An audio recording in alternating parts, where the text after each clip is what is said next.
Yes, it's still here. You may not realize it, but it is. I know, shocking. We all meme on Stasis for being the forgotten child now, especially since literally every other subclass got something this season, even if that something is just balls. It has been confirmed, however, that Season 23, aka next season, will feature Stasis artifact perks as well as a plethora of buffs and changes and whatnot. But ahead of that, Stacy has still got it going on. There are plenty of pieces that can augment the big freeze, and right now we'll be focusing on two weapons that got buffed and or fixed with the launch of this season, Verglas Curve and Wicked Implement. Verglas Curve, or as I like to call it, Verglas Curve, was already a pretty good Stasis crystal creator. Its one problem prior to this season was with its interaction with Whisper of Fissures, which strengthens crystal or target shatter. This got fixed to grant arrows on fissure kills, plus the catalyst got its slowing part added. I'm pretty sure this occurred due to fissures creating a second instance of shatter, and if that got the killing blow, you wouldn't get an arrow since the fragment got the kill instead. If anyone can confirm that in the comments, be my guest. Only crystal kills created with the bow give arrows, not ability made crystals. Wicked Implement, not the greatest out of the gate since we had pre-nerf chill clip and already neat abilities and armor, plus scouts. In most content, proccing the slow has been difficult due to everything falling over before you got enough shots off, unless facing tankier enemies, also being the same case in PvP, even though this thing has a ghost there. In higher content though, it can be helpful to plink from safety, but not everyone enjoys that playstyle, plus 180 scouts are just fine. Thankfully, it got some attention this season with the creeping attrition window increasing, Stasis Crystal Destruction proccing Tithing Harvest, and the Catalyst gaining Headstone. All these have definitely made it better than it once was, but was it enough? You're going to be seeing Renewal Grasp Hunter gameplay here, which saw its Duskfield cooldown reverted back to normal. These aren't necessary, but I wanted to try them out. You could easily use a Glacier Nade for even more Stasis Crystals, which would pair quite well with Verglas Curve, and even more so with Wicked. For your subclass, your nade depends on personal preference / armor. I, of course, went with Duskfield. For aspects, Touch of Winter and Grim Harvest will be perfect, for even more crystals and shards, respectively. As for fragments, you could honestly choose anything, so many combos. For Verglas, Fissures will obviously be great, Conduction and Rhyme are absolute buds, especially with Wicked Implement. Rending helps a lot with Wicked, Chains for extra DR, throw a Duskfield or shoot Verglas arrows next to you to resist social interaction, also to protect yourself. These are pretty similar for other classes, but keep in mind that Osmiomancy Warlocks don't need slow related fragments, and Titans can benefit a lot from freezing and crystal creation. If you're using renewals, then most fragments will still work well, but you may want some more nade related ones like Durance, Shards, or Torment. I just went for a simple combo here to show that even without going above and beyond, the build still works wonders. You could easily slot out Hedrons for something else, but I do enjoy these small extra buffs for freezing anything, which I'm doing heaps. Right now, we also have Anti-Barry Bow, so you can have access to all three champion types with ability slow and all-around freeze. There's also Unstopped Scout, but since Wicked can freeze, it's not completely necessary, but still helpful. Further up, champ-related stuff is obviously good for champ stuff, but more importantly, Monochromatic is a great choice for free, easy damage, plus Rapid Fire Ranger since most of the time you'll be far enough away, which isn't too far actually. I also found Semi-Auto Striker to be useful, since being at range meant not getting too many ores for armor charge, so this helped to keep up my grenade kickstart for more nades. For mods, as I just mentioned, grenade kickstart will be great. Any mods that can give nade energy, or conversely, can provide energy for other abilities from nades. A nice old siphon. And then boots can have more orb related stuff, your pick. With your class item, anything goes. More energy, orbs, you name it, some mod flexibility with this setup. If you don't want Grenade Kickstart, you could instead use Font of Focus and or Surge mods with Time Dilation.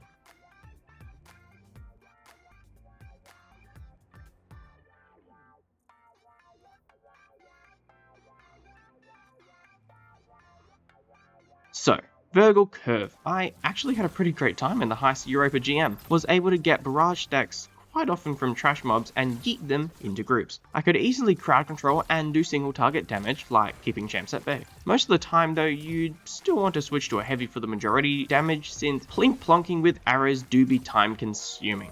Chucking a Duskfield though does speed up the process since freeze and shatter damage happens quite often. It's also especially helpful with champions and can even stop barriers from walling up their emotions since the slow and freeze give Verglas faster draw time. Fun fact, champs will also give 2 arrows. I'm guessing that's similar for other tougher enemies. This bow is very ad reliant, and since this place isn't as dense as others, the majority of the time I was lobbing middle stacks or saving a lot. Places like Devil's Lair or the other heist would be perfect.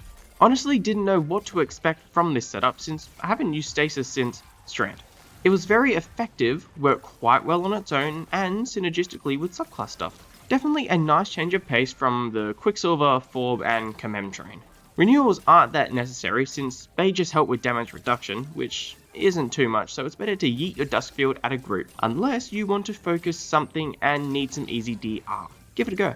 Even if you don't like long range stuff, you're able to get closer than, say, a scout. I'm not huge on back of the map plonking, but I could easily be at mid range with the bow and still feel comfortable since draw time can be decreased through simple means, making it quicker to stun and slay, in that order. With Wicked Implement, as easy as it is to stay at somewhat mid-range, with a slower RPM scout and 180s being kinda you're much better staying at mid to long range to have better sightlines. So post-buff, how is it? Well, I can confidently say it's way better, but still not meta-breaking. It does what it does well. Accuracy can constantly slow to the point of freezing after a few shots, perfect for OVs and unstops, and just like Duskfield nades, good for barriers too. But with the Scout, you can keep the slow and freeze going for a longer time, provided you have easy access to Stasis, yes I got tired of mispronouncing it, shards. This is where a Glacier nade and Whisper of Rending may prove more effective, as you're able to create plenty of shards from breaking the crystals with the Scout, and with Rending, it'll only take 1 shot compared to 3. The Tithing Harvest shard is also way more aggressive and tracks from much further away. How sweet of it.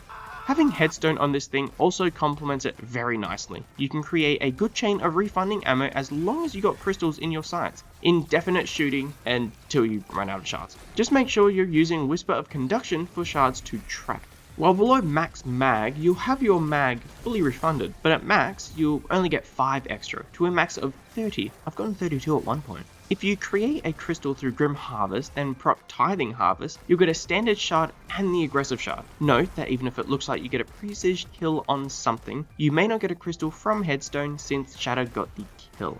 As with Verglas, you may not like this playstyle as it's just very slow and monotonous. Just plinking away at whatever you see. Slow and freeze, rinse and repeat. Since the gunfire is slower, the gameplay does slow down considerably if you aren't using anything else concurrently. So again, just like Verglas, you will likely do the smart thing and stun with the Scout, then switch to literally anything else like a heavy to finish the job. This can be a good setup if you prefer to take things slow and don't want to risk being in the fray. Lots of champ control and about equal on the crystal control since both weapons require kills for creation. Verglas will create in one go, with multiple kills rewarding more, while Wicked has Headstone, but can only make one at a time, with less stagger speed. Both really give Stasis a breath of fresh air, but again, depends on your playstyle. This isn't for everyone. Renewal Grasp here are just a very nice bonus with the less damage stuff, but I'm more interested in the larger AoE, which is perfect for spread out enemies. Touch of Winter increases the AoE even more and creates a crystal in the middle, helpful for Wicked refunding, and also for potential freeze arrows for Verglas. Plus they also bolster Grim Harvest, which creates shards on slow or frozen final blows, further helping Wicked implement. Larger AoE, even more shards scattered about, just waiting to be munched on. Another choice is Barkrus for easy bonus damage, or for a non-stasis piece, Oathkeepers with Verglas for more bow damage. Who doesn't like bonus damage? Just remember to release. You could also perhaps use Bombardiers to technically have 3 aspects in use, but in something like a GM situation that is just risky and reckless and probably not worth it. If you're on Warlock, Osmiomancy will likely be your best friend. Using Glacial Harvest to create shards will help with refunding Wicked ammo, and pairing it with Ice Flare Bolts to create the freezing, provided there are victims around, you'll have a healthy shard supply. Cold Snaps will be great here. You could also use Bleak Watcher and lob it into a group instead of Ice Flare Bolts. It'll help with Verglas draw time, and freezing things will just help in general to get your arrow stacks and create shards. If you're not feeling a stasis armor piece, you could instead use something like Sanguine Alchemy. Since you'll be sitting back, standing in either type of rift works well, and the synergistic weapon damage can come in handy, especially when your rift gets paused. This will enable you to remove monochromatic from your artifact, only applies to this season, but Osmiomancy may still have far greater benefits since Instant Freeze is amazing. When it comes to Titan, Hoarfrost could be a good stasis armor pick, since you're able to create numerous amounts of crystals, and when paired with Tectonic Harvest, well, that's a lot of shards. Just like on Hunter, you'll be able to create 2 shards from interactions, one from the Aspect and one from the Scout, so yeah, many shards. This also works with Howl of the Storm, which may be a bit risky to pull off on enemies, but you may instead be able to use it for fuel and resistance with Whisper of Chains. Another piece here is Cadmus Ridge Lancecap, and while it does require you to stay behind a barricade, this works well with the long range playstyle. You'll be rapidly hitting and getting stasis weapon kills, so you can get plenty of lances, though it may not be as effective as just constantly shooting since you have to break your rhythm. Icefall Mantle stasis weapon boost and overshield could be useful for staying out of cover longer, but complacency do be a thing. The shield will fall off quicker with the high damage in GM-like places. I'd personally want to just use a standard barricade with surge mods, as basic as that is, then use something else to help my team, like Hoarfrost. There's also Hoyle. Enough said. So Stasis is indeed still in the game, I know, shocking.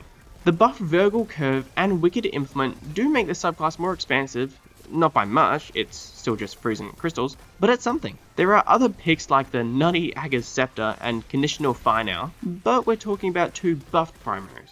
Again, they're definitely better, but command a very specific range style, and I know a lot of people, including myself, like to be in the action, unless stuff is really hurting. I like Verglas more than Wicked, since it feels faster and can output many crystals at once, plus you can put out some quick high primary damage with possible less draw time. Wicked is good, don't get me wrong, but it just feels very sluggish, though the weapon itself is much better than back on release. With some armor and synergistic aspects and fragments, Stasis can do a lot of work, and slowing and freezing enemies is top tier. Even more so now after Suspend got inevitably nerfed. Just remember that just because they are frozen, if you're not still slowing or hitting them with an overload weapon, OVs will start to annoyingly regen while frozen. But anyway, that's a wrap on this episode of Is Stasis Alive? The answer is yes. Look out for more information next month regarding Stasis buffs and changes for Season 23. As always, if you enjoyed your stay or like what you see, dropping a like or sub on the vid is greatly appreciated. What are you doing? Press it. You can always undo it later. Anyway, thanks for watching, Legend. I'm out, y'all. Later.